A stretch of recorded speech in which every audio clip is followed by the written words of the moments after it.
And we're not done with Pakistan yet. Islamabad is trying to save face after a social media purge. Behind this purge is the world's largest social media network, Facebook.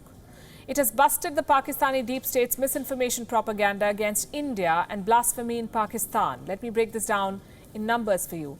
453 Facebook accounts, 103 Facebook pages, 78 groups and 107 Instagram handles. They've all been taken down by Facebook.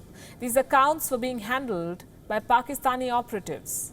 They were being used to target the Indian military establishment and the minority communities of Pakistan.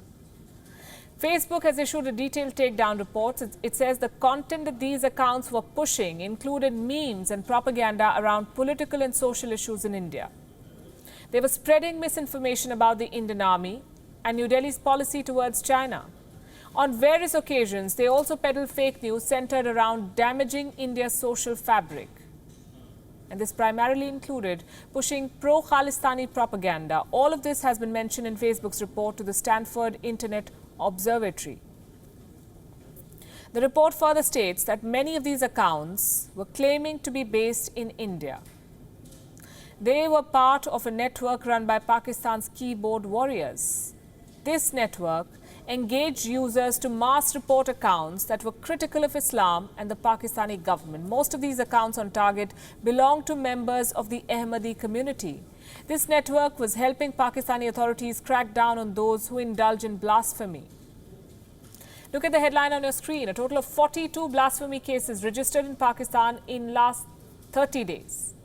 Most of the accused are either Shia Muslims, Ahmadiyas or Christians. Their Facebook posts are being used to justify their arrests. But the real criminals are still roaming free in Pakistan. Like this one, Asim Salim Bajwa, the special assistant to Imran Khan on information and broadcasting. A retired Pakistani army general who has built a billion-dollar family empire through his political connections. His shady financial dealings were exposed by a Pakistani media house last week. The allegations of corruption are still making headlines in Pakistan. How is the Pakistan government responding? You have to listen to what the Pakistan Foreign Minister Shah Mahmood Qureshi said a few days back. खबरें तो break होती रहती हैं, देखना है कि उसमें सच्चाई कितनी है, उसमें सदाकत कितनी है, ठीक है ना। अर्ज ये है कि आजकल एक बदकिस्मती से मुझे कहने की इजाज़त दीजिए, एक रिवायत बन गई है कि हम खबर पहले चला देते हैं और तस्दीक बाद में करते हैं कि इस खबर में सच्चाई कितनी है, इसमें हकीकत कितनी है। इसमें मैं समझता हूँ कि किसी शरीफ आदमी की बेजा पगड़ी नहीं उछालनी चाहिए और हमें जिम्मेदाराना किरदार अदा करना चाहिए।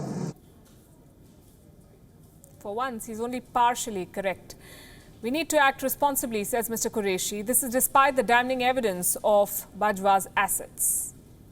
And let me remind you, this brazen cover-up is happening under a government that promised to root out corruption in Pakistan. Imran Khan has jailed top politicians, civil servants, even former presidents and prime ministers over the slightest of charges of corruption. But he won't act against Asim Salim Bajwa because the Pakistani army and its generals are beyond accountability under Imran Khan's Naya Pakistan.